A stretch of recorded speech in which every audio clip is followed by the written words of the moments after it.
primer lugar, vamos a contar con la cápsula temática o charla clave de Pedro Pedraza, que está aquí presente. Así que vamos a dar inicio a presentarlo. Pedro Pedraza es licenciado en Arquitectura, Convención en Urbanismo, arquitecto y magíster del Paisaje a la Infraestructura Contemporáneos de la Universidad Diego Portales. Actualmente estudiante del doctorado en Arquitectura y Estudios Urbanos UC y académico de jornada de la Escuela de Diseño. Trabajó por 10 años en la dirección del Magíster del Territorio y Paisaje y actualmente es cofundador del Observatorio y Paisaje y Sustentabilidad de la Universidad Diego Portales. ¿Sí? La cápsula temática que Pedro nos presenta hoy se denomina Una breve reflexión sobre el entorno construido, desafíos emergentes para la arquitectura y el diseño en el contexto de las metas de desarrollo sostenible.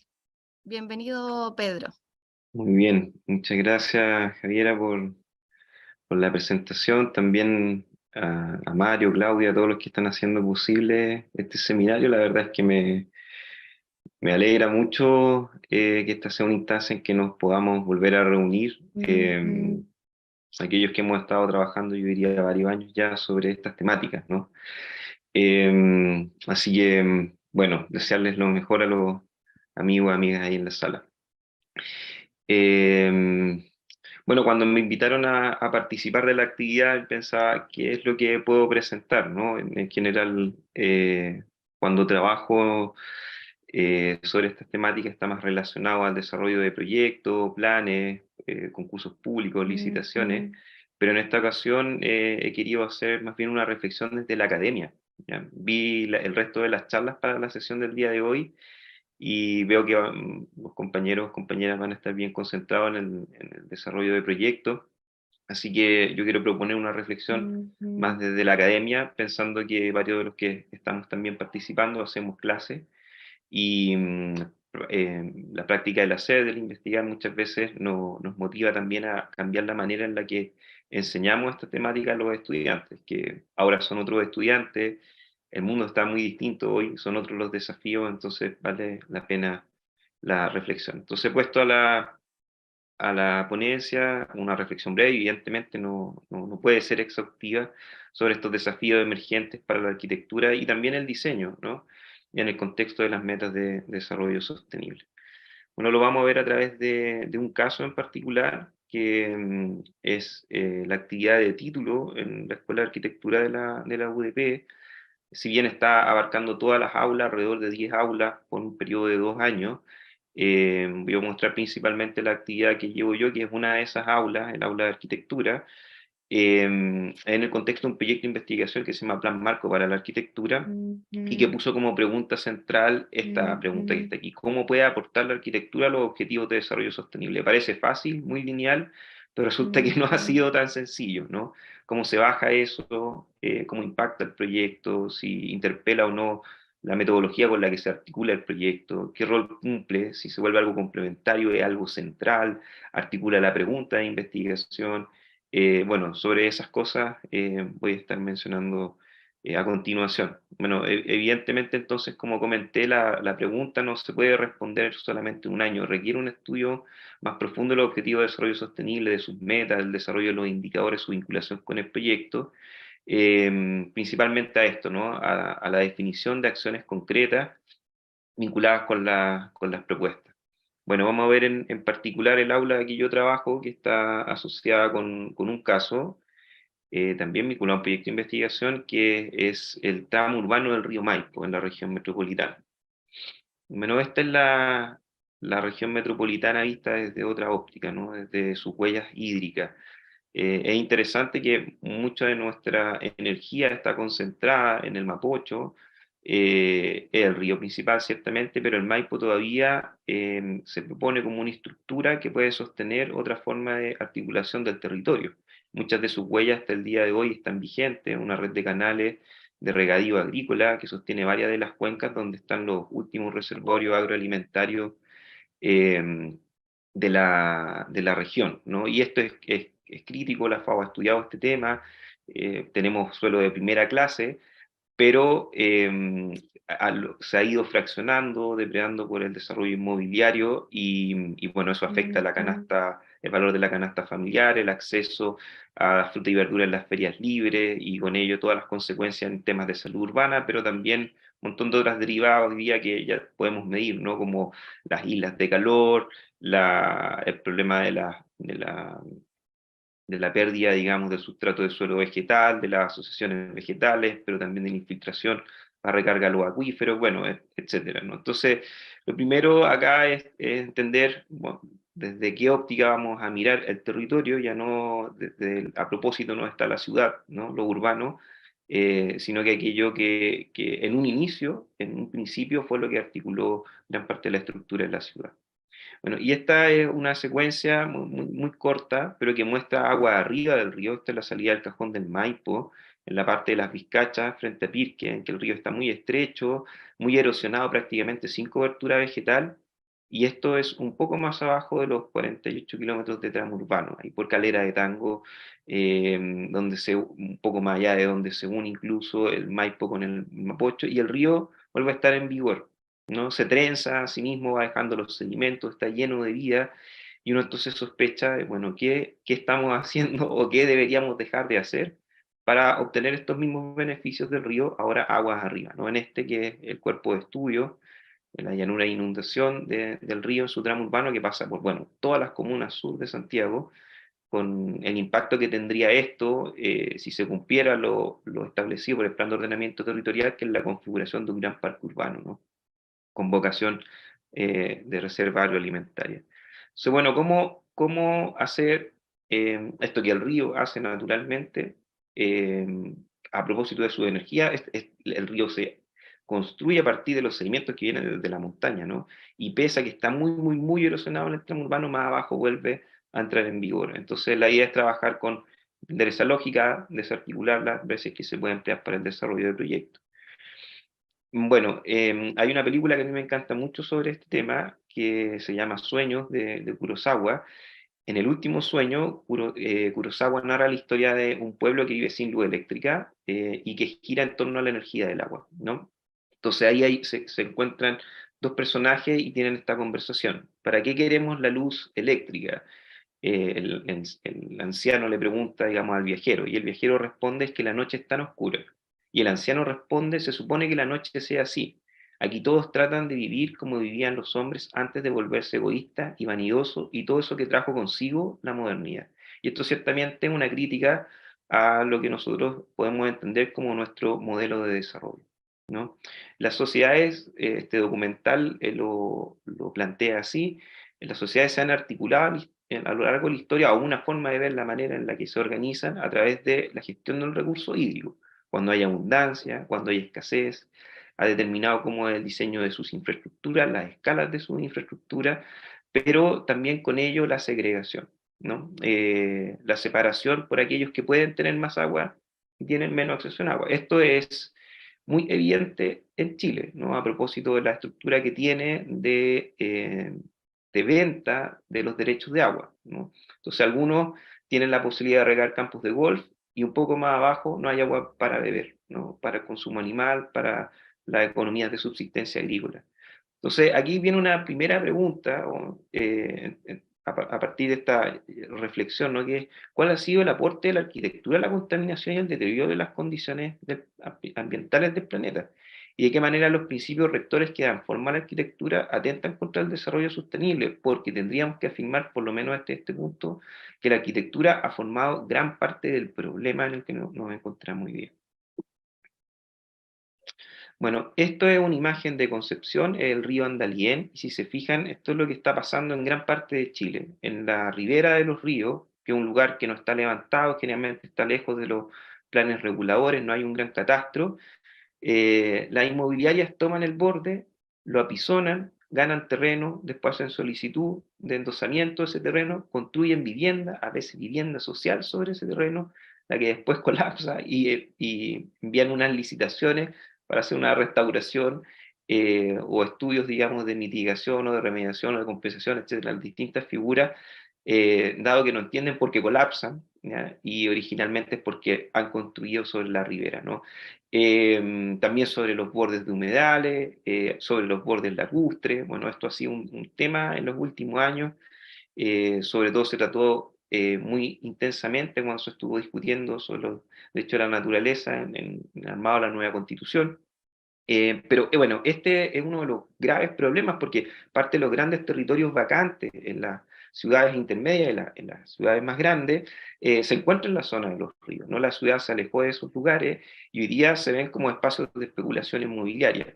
Principalmente, ¿para qué? Bueno, para plantar este modelo de desarrollo, ¿no? Para lo cual muchos de los arquitectos todavía seguimos colaborando, ¿no? Como dice Tafuri, se ha convertido o nos ha obligado en realidad a convivir con las ciudades del enemigo, esta que podría ser considerada como una máquina de reproducción del capital. Al lado está el conjunto priádico. Yo solamente puse esta imagen, Charles James nombró ahí el término de la historia de la arquitectura moderna, pero quise poner esta foto con la maqueta porque yo he sido evaluador de proyectos de arquitectura en varias universidades y no es muy distinto a lo que seguimos enseñando hasta el día de hoy, ¿no? Entonces la pregunta es, ¿qué entendemos por desarrollo, ¿no? Cuando hablamos de desarrollo sostenible? Bueno, y me gusta mucho la expresión que se usaba ahí en la película de Kurosawa, ¿no? Lo que es simple, lo que es necesario. Piensen que al momento en que Friedrich estaba dibujando el caminante en mar, sobre el mar de niebla, estaba esta otra pintura, ¿no? Un poquito, casi 10 años después, La Esclusa, donde el sujeto ya no es un colono, no tiene una visión como de dominio, probablemente extractivista, o de sumisión, digamos, de la naturaleza del territorio, sino que trabaja allí abajo, hace una esclusa para mover o trasladar lo que necesita para poder construir, para controlar el campo. Sí, de nuevo, lo necesario. Ahora, no es posible pensar que vamos a volver a una época, digamos, preindustrial, ¿no? Este documental muy bonito que se llama Home trata de dar cuenta de cómo ha ido evolucionando la sociedad a partir de las estructuras de agua en distintas partes del mundo y cómo algunas formas de vida comunitaria todavía subsisten, digamos, dentro del planeta. Pero ciertamente no son excepciones, ¿no? Entonces nos queda a nosotros hacernos la pregunta de cómo avanzar en buscar otras formas de equilibrio de desarrollo, ¿no? Y bueno, esto está mucho más abordado de la cultura oriental, ciertamente, pero nosotros tenemos también referentes muy cercanos de momentos en nuestra historia pasada en que nuestra relación con el territorio tenía una noción de desarrollo mucho más equilibrada, algo que Jean-Pierre en su libro El paisaje peruano llamó la crianza de la tierra, ¿no? En donde la arquitectura, la naturaleza, la relación con el agua conformaban un todo, ¿no? Miren qué interesante que Machu Picchu fue descubierta en 1911, ¿no? Y uno se podría preguntar qué estaba pasando en el resto del mundo en 1911, ¿no? Los arquitectos al menos lo podemos relacionar con un periodo clave de la historia de la arquitectura. Bueno, ¿cuán sensibles somos entonces a la presencia de las aguas en la zona urbana? Esta es una pregunta que planteó Tony Wong, el director del Water Necessity City del gobierno de Australia. Australia e Israel probablemente son los dos lugares del mundo más avanzados en la gestión de las aguas, y él hace una especie de gradiente, ¿no? Desde acciones que son muy sensibles, es decir, que trabajan con las aguas desde el punto de vista de la prestación de servicios ambientales lo más complejo y articulado, en rol de sistema, ojalá desde la gestión desde la cuenca, y muy poco sensible que es entubar el agua y hacerla desaparecer, ¿no? Con todo lo que ello conlleva. Entonces uno podría ubicar las distintas acciones urbanas, digamos, a razón de en qué extremo se encuentra dentro de ese concepto, ¿no? El concepto de sensibilidad.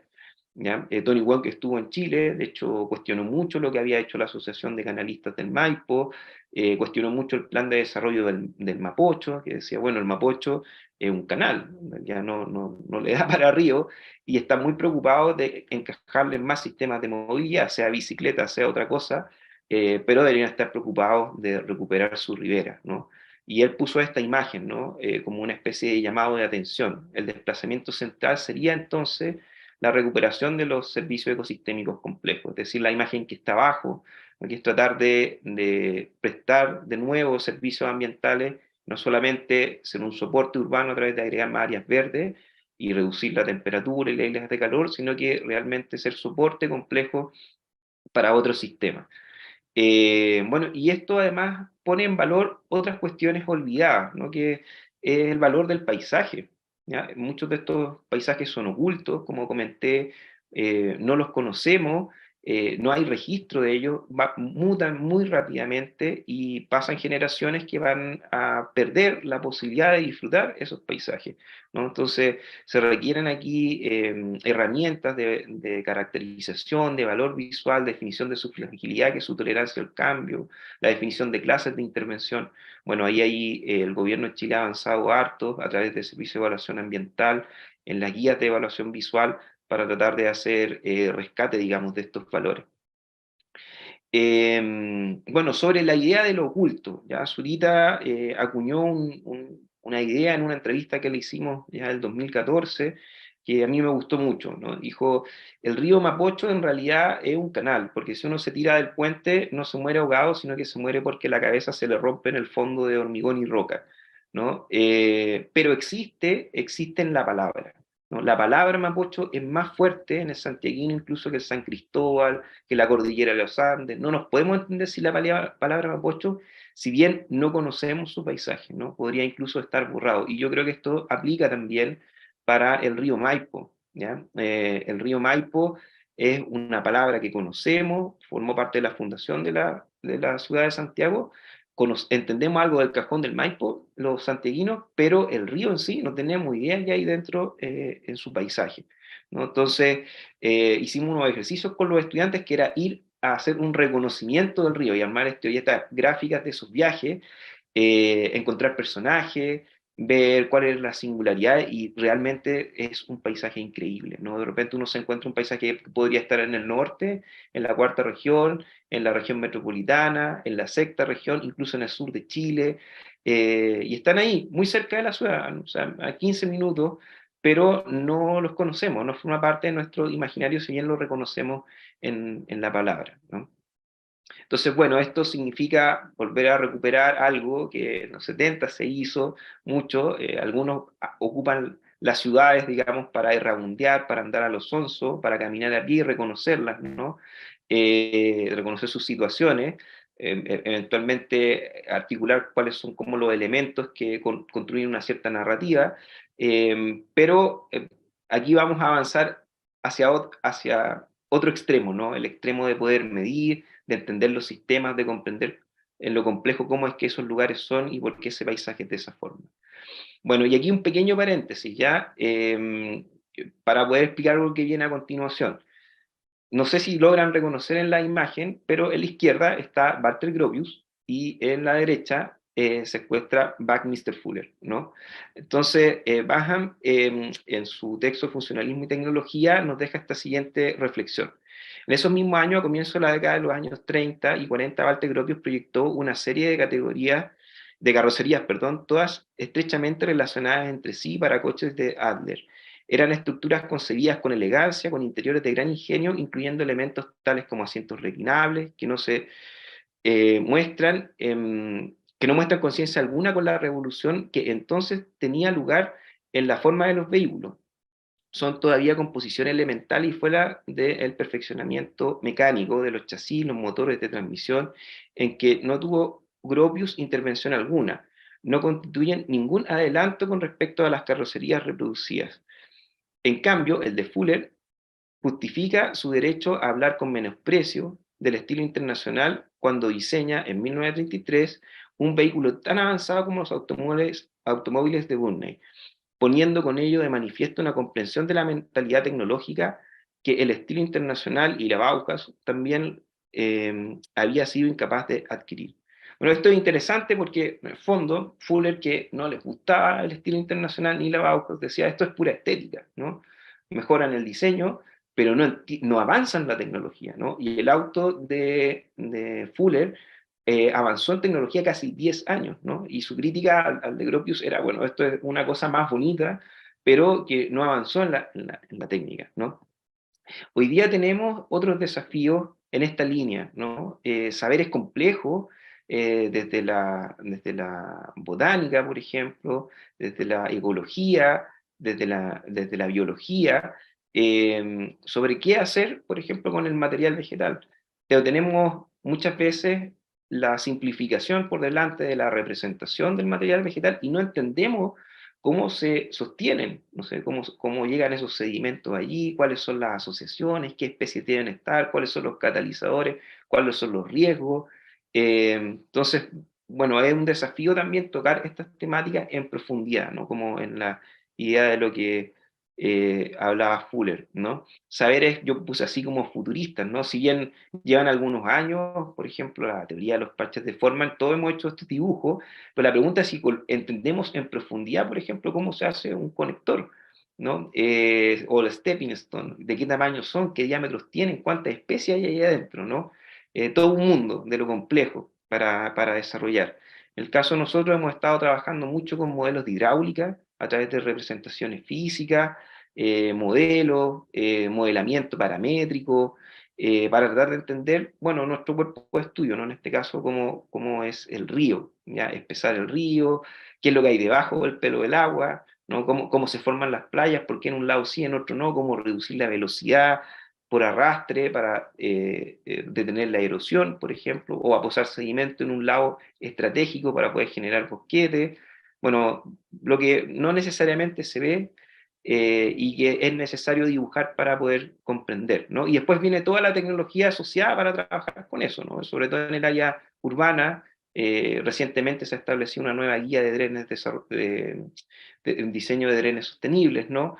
Que trata de recuperar el agua, ¿no? Recuerden que la naturaleza no conduce el agua, ¿no? Sino que trata de hacer todo lo posible por retenerla. Y ese también es un desafío para nosotros, tomar el agua, captarla, infiltrarla en la mayor medida de lo posible. Entonces, esta es una pregunta muy irónica que le hace Fuller a Foster, ¿no? Bueno, señor Foster viene con su edificio y dice, Mr. Fuller, dígame cómo está. Y él le dice, ah, ya sí, perfecto. ¿Cuánto pesa tu edificio? ¿Qué? Una pregunta que a veces, o sea, la mayoría de los arquitectos no podríamos responder. ¿Cuánto pesa el edificio? ¿No? Y abajo Fuller dirá la incapacidad de captar problemas fundamentales de la tecnología constructiva de las cosas. Bueno, Baham también va a ahondar en esta idea, ¿no? De que en algún momento se decidió dejar pasar la tecnología, ¿no? Esto es muy complicado, va muy rápido, y eso tuvo sus consecuencias, ¿no? Y abajo nos deja una advertencia, dice el arquitecto que se propone seguir la marcha de la tecnología, sabe ahora que tendrá una compañera rápida y que si desea mantenerse junto a ella sin quedar atrás, deberá emular a los futuristas y dejar de lado toda la carga cultural, incluyendo las vestiduras profesionales mediante las cuales todo el mundo lo reconoce como un arquitecto. En cambio, si decide no hacerlo, quizá descubra que la cultura tecnológica ha decidido seguir adelante sin él. Es como una advertencia así muy fatalista, ¿no? Pero hay una reflexión profunda detrás de ella, ¿no? Si nos sumamos o no al carro de la tecnología, por decirlo en términos más simples. Bueno, nosotros hemos estado trabajando con algunos de estos acercamientos, por ejemplo, eliminando la representación con maquetas abstractas, no porque no cumplan ningún rol, sino que por el ánimo de hacer prueba experimental, ¿no? A través de prototipos. Bueno, si vamos a hacer una maqueta de agua, el agua tiene que circular, ¿no? Por lo tanto, necesitamos una bomba, necesitamos un contenedor, necesitamos una maqueta que pueda contener, digamos, el agua y no colapsar. Varios de estos prototipos colapsan. Y ahí está el aprendizaje, ¿no? El aprendizaje justamente a través de ir entendiendo el fenómeno a través de la prueba y el error. Ahora yo veo un gran riesgo, ¿no? Cuando la representación se vuelve un objeto en sí misma, ¿no? Cuando el estudiante ya está tan desconectado del objeto real que incluso se aliena de él, hay una anomia y pierde sentido al hacer, incluso porque se convierte solamente en una ejercitación técnica. Y pierde, por supuesto, también su conciencia socioambiental, ¿no? Con ello. Entonces, que los dibujantes dibujen como real un objeto que es de representación es lo que tratamos de evitar a través bueno, como comentaba al principio, la prueba y el error, conectada a los problemas, digamos, reales que hemos detectado en el medio. Bueno, eso requiere entonces el trabajo con prototipos, y bueno, y también pone de manifiesta la necesidad de trabajar con la base científico-tecnológica, ¿no? Bueno, cuando hacemos prueba y error, ¿cómo se sistematiza eso, ¿no? ¿Cómo se registra, cómo eso va alimentando el proyecto? Una de las cosas que a mí más me ha llamado la atención, y lo digo como un mea culpa también, es que muchas veces el análisis espacial, que es una cuestión clave para el diagnóstico o el modelamiento espacial, sobre todo en zonas críticas, lo hacemos con plumones de color, ¿no? Por capa hay con plumones de color y tenemos una cierta como, incluso hay como una nostalgia áptica respecto de eso, ¿no? Pero toda la situación de riesgo, por ejemplo, en las zonas de quebrada, al lado de los ríos, los bordes ribereños, en los bordes costeros, hoy día sería posible hacer con bases de datos parametrizadas a través de sistemas de información geográfica, en software que son de código abierto, que se enseñan en pocos días. Necesitamos avanzar hacia una forma más científica de levantar la información que necesitamos para poder orientar los diseños, ¿no? También ha sido una revolución para esta generación en particular el trabajo con la inteligencia artificial, que ha sido como tan cuestionada, ¿no? Nosotros hemos trabajado con inteligencia artificial, enseñando incluso lógicas de programación de Machine Learning, para poder entender cuáles son los alcances, por ejemplo, en acelerar procesos de construcción de imágenes conceptos, ¿ya? Ciertamente el computador no va a reemplazar el criterio para elegir cuáles son las imágenes generadas más apropiadas en un determinado contexto, pero sí puede acelerar mucho los procesos de producción y genera otras imágenes especulativas que a veces son buenas por el hecho de que se salen de los cánones establecidos, permiten una reflexión crítica de los mismos arquetipos con los cuales recurrentemente estamos trabajando. Finalmente es una otra forma, digamos, de ver cómo hemos estado trabajando en los últimos años con otros motores, como el Pinterest, que se ha hecho tan famoso como dentro de los arquitectos, ¿no? El que no lo haya usado, que levante la mano, ¿no? Bueno, para Tafuri, el problema no es construir esas representaciones, sino entender que nosotros mismos hemos estado construidos a partir de esas imágenes, ¿no? Y que tal vez la acción que debemos tomar es una acción crítica de poner justamente en entredicho o al desnudo esas representaciones vigentes, haciendo un esfuerzo por ir adelante, es decir, creando nuevos imaginarios proyectuales, sobre todo para estos temas emergentes. Finalmente hay que recordar que el cambio climático no es un tema disciplinar. El cambio climático es un problema, al menos interdisciplinario, pero no es un tema disciplinar, no le corresponde solo a la arquitectura. Bueno, hemos especulado sobre la construcción de nuevas formas de habitar, ¿no? A partir de estos trabajos, tratando de encontrar lo urbano con el territorio, no necesariamente pensando que esto es una extensión de la ciudad, como nos propuso el Premio Nacional de Urbanismo de Francia hace unos años atrás, la posibilidad de pensar incluso en una lógica de un tercer modelo de desarrollo del urbano, evidentemente rescatando los valores del paisaje, entendiendo cómo reducir los riesgos, por ejemplo, también ocupando la infraestructura como un elemento integrador que pueda se pueda ir adaptando a las dinámicas temporales, en este caso del agua, y bueno, eso requiere como modelar otras cosas, ¿no? Y bueno, representar también otras cuestiones.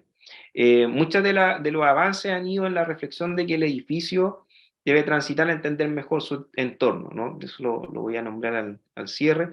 Y bueno, la necesidad de hacer aparecer lo que antes los modernos llamaban el vacío, el lleno y el vacío, bueno, ahora está como repleto de nueva información, que requiere incluso otro ejercicio de dibujo y de representación para su comprensión más compleja, ¿no? Eh, bueno, y llegando al final, ¿qué opinan los estudiantes? Hicimos una serie de encuestas de estudiantes y docentes después de un año de trabajo con los objetivos de desarrollo sostenible en torno a estas preguntas, ¿no? ¿Qué metas de las ODS específicamente se pueden atender? ¿Cómo aporta la arquitectura a esta dinámica? ¿Cuáles son las limitantes que se detectan respecto a este aporte, ¿no? Estas son las más recurrentes, las que hemos trabajado más consistentemente. Y aquí hay algunas de las reflexiones que nos dejan tanto estudiantes como profesores. Como arquitectos podemos buscar nuevas formas creativas de satisfacer los desafíos actuales de la mejor manera, logrando un futuro mejor. La arquitectura también debe buscar hacer del mundo un lugar más justo. La arquitectura debe reinventarse según nuevas necesidades presentes. La poca exploración genera respuestas más obvias y limitadas. También se requiere de nuevos saberes técnicos. La sustentabilidad produjo un cambio para bien en el mundo de la arquitectura, replanteándose los materiales, los sistemas constructivos, los impactos que estos producen.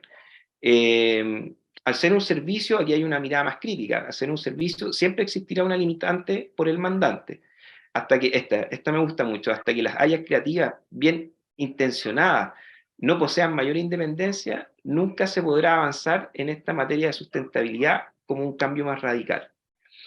Aunque la arquitectura puede hacer una contribución más que importante en relación con lo ODS, es necesario entender que la responsabilidad no recae solo en los arquitectos o la arquitecta en la arquitectura. El edificio parece insuficiente para resolver estos asuntos. Todos los proyectos han tenido que extenderse más allá del sitio para comprender el territorio. Se ha necesitado trabajar en varias escalas. Esto supone un desafío. ¿Cuáles son las escalas del problema? Porque al estudiar los sistemas aparecen nuevas escalas. Por ejemplo, los modelos de cuenca. No parece servir de mucho los programas de arquitectura genéricos, que compiten con lo que es sustentable y no se corresponden con las particularidades locales. Ya no estudiamos la máquina de la ciudad, es otro el sujeto, son los sistemas y sus ciclos. Por ejemplo, hemos tenido que estudiar el ciclo del agua, el ciclo del carbono. Esto nota un desplazamiento de unidad de lo mecánico a lo termodinámico. Entonces los problemas se presentan por escala y magnitud. Aún nos falta profundizar más en el problema. Estamos aprendiendo mientras hacemos. Debemos premiar el trabajo con incertidumbre. Es la única forma de avanzar. Y con esto cierro. Si volvemos a la incertidumbre como un medio deseado para especular y atender la complejidad, asumimos con ello que no saber desde un inicio a qué llegar es parte del asunto. En otro extremo se ubica la certeza, evidentemente normada, que busca reducir los riesgos optimizando sus recursos. Sin ánimo de exagerar, esto parecería una respuesta basada en el miedo. Entonces, se hace importante identificar cuáles son esos miedos y revisar su porqué. Muchas gracias. Muchas gracias, Pedro. No sé si alcanzaste a escuchar ahí los aplausos. Con esta presentación damos el inicio, digamos, a la apertura del eje, con una temática muy interesante acerca de la comprensión del territorio desde la multidisciplina, desde la multiescalaridad y también comprendiendo el rol del proyecto dentro de este como gran espectro. Así que muchas gracias, Pedro.